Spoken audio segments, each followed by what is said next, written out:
Antecedentes. Antes de la independencia de Cuba estaba constituida la población por campesinos pobres descendientes de esclavos de origen africano liberados que continúan viviendo en la miseria.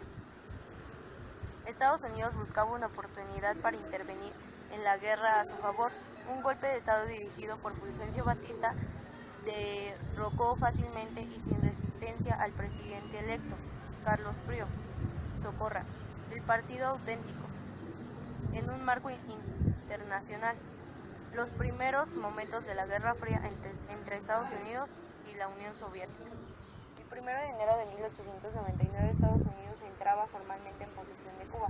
Se materializaba así una antigua ambición. Se suspendieron las garantías constitucionales y se instauró una fuerte dictadura militar. Grupo de mujeres y jóvenes de un partido ortodoxo que se autotituló Generación del Centenario. Fulgencio Batista. Nacido como Rubén Saldívar y más conocido como Fulgencio Batista, fue un militar y dictador cubano. Fue el presidente electo de Cuba de 1940 a 1944 y gobernante de facto entre 1952 y 1959, año en que fue derrocado durante la Revolución Cubana. Batista llegó al poder por primera vez con el golpe de estado conocido como Revuelta de los Sargentos en 1933, que acabó con el gobierno provisional de Carlos Manuel de Céspedes y Quesada. El 26 de julio de 1953, Fidel Castro, entonces un joven abogado, encabezó una fallida acción armada contra Fulgencio Batista con el asalto de los cuarteles Moncada y Carlos Manuel de Céspedes en Cuba. La estrategia guerrillera consistió también en la toma del Hospital Civil y del Palacio de Justicia, lideradas por el hermano de Fidel, Raúl Castro. A pesar de que ese día la lucha tuvo un resultado fallido, este suceso se convirtió en una fecha clave para el calendario rebelde, ya que dio inicio al proceso de Revolución Cubana que concluyó el 1 de enero de 1959 con el triunfo y el ascenso de Fidel al poder. Eduardo Chivas, al Partido Ortodoxo, triunfador de elecciones, en 1952 se suicidó, abriendo un vacío político que cubriría Fulgencio Batista, que había participado en el Movimiento de la Paz, próxima al Partido Comunista, y que para agradar a Estados Unidos manifestó una línea anticomunista mientras aumentaba la represión política contra la izquierda. Comenzó así un proceso revolucionario caracterizado por el tradicional nacionalismo cubano y con un gran descenso entre la población. Fulgencio Batista y muchos integrantes del gobierno huyeron de la isla. El gobierno de Fidel Castro tomó varias medidas en Cuba, como por ejemplo la nacionalización de los bancos y empresas, reforma agraria, la explotación de grandes propiedades y reformas en el sistema de educación y salud. El Partido Comunista dominó la vida política en la isla, sin dejar espacio para cualquier partido de opción. Con estas medidas, Cuba se convirtió en un país socialista, ganando el apoyo de la Unión Soviética dentro del contexto de la Guerra Fría. Los guerrilleros consiguieron el apoyo de muchas personas. Esto ocurrió porque había muchos campesinos y trabajadores desilusionados con el gobierno de Fulgencio Batista y con las pésimas sociales existentes, salarios bajos, desempleo, falta de tierra para los campesinos, analfabetismo, falta de educación, enfermedades, falta de atención para el pueblo. Principalmente trabajaban en producción azucarera y energética para Estados Unidos. Muchos cubanos de las ciudades y del campo comenzaron a ingresar en las guerrillas. Aumentó el número de combates y conquistando victorias.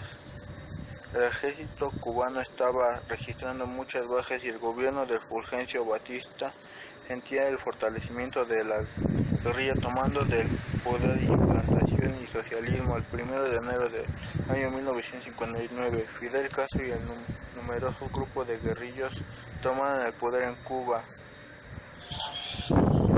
Consecuencias. Los cambios en la economía fueron acompañados por reformas entre otras áreas que buscaban transformar a la sociedad cubana. En este sentido, el gobierno estableció dos áreas de prioridad, la educación y la salud. Se iniciaron campañas masivas de alfabetización, se crearon nuevas escuelas y universidades, crecieron notablemente el número de alumnos y maestros. En cuanto a la salud, se implementó una red sanitaria para garantizar en forma gratuita la asistencia a toda población.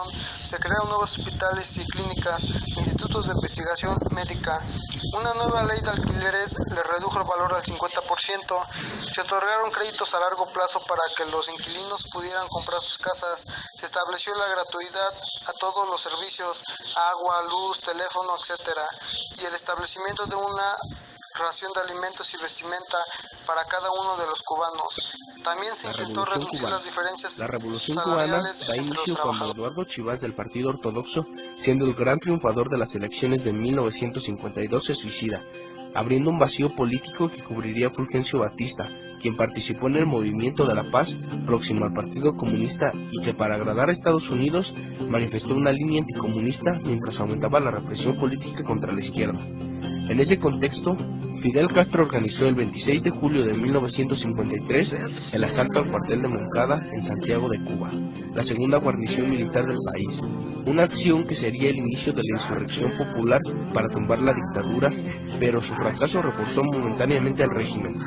El aumento de la represión aisló a Batista, que en 1954 fue designado presidente tras unas elecciones sin competencia, que distendieron la vida política gracias, entre otras cosas, a la liberación de Castro y su partida al exilio. Castro, ahora en México, organizó la expedición del yate de Grama que desembarcó en Cuba en noviembre de 1956.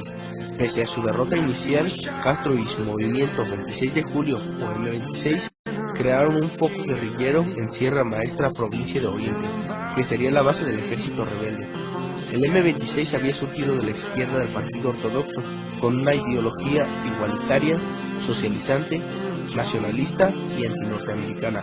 Mientras la guerrilla se consolidaba en la sierra, la oposición urbana también creció y empezó a desarrollar acciones armadas en las ciudades, en un contexto en que la represión contra los militantes antidictatoriales no dejaba de crecer. En 1957, la guerrilla de Castro había logrado una cierta entidad, pero aún no estaba en condiciones de impulsar la insurrección que acabara con Batista. Su propuesta de huelga general fracasó, gracias a la indiferencia popular y a la falta de apoyo de los sindicatos oficialistas y comunistas. El Partido Comunista, conocido como Partido Socialista Popular, o PSP, rechazaba la táctica insurreccional. Lentamente la guerrilla salió de su aislamiento gracias a una ofensiva militar en los llanos, con quema de cañaverales y destrucción de cosechas.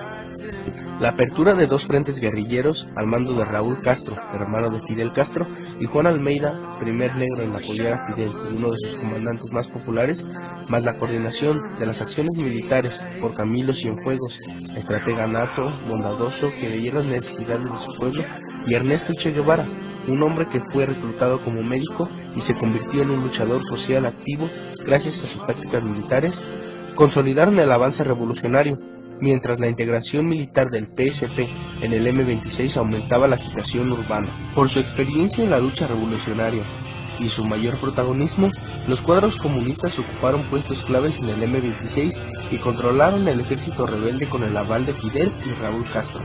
Este es uno de los elementos que explica el rápido giro prosoviético de la revolución tras la toma de poder. En julio de 1958, el Pacto de Caracas consolidó la coalición antibatista y aceleró la caída de la dictadura, ya sin apoyo de Washington, que desde abril no le enviaba armamento.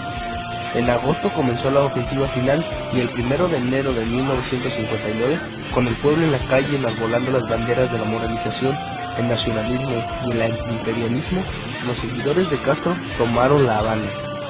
El respaldo popular del M26 le permitió a Castro hacerse con el control de la situación para impulsar transformaciones políticas, sociales y económicas. Comenzó así un proceso revolucionario caracterizado por el tradicional nacionalismo cubano y con un gran consenso entre la población. El antiimperialismo y el nacionalismo se convirtieron en los ejes del discurso revolucionario. Patria o muerte es la principal consigna del régimen, que adoptó el marxismo-leninismo, y Castro señaló que en Cuba solo se podía ser revolucionario si se era comunista. Tras su integración en el bloque soviético, Cuba puso en marcha muchas políticas igualitarias para construir el socialismo, un objetivo al que todavía no han renunciado.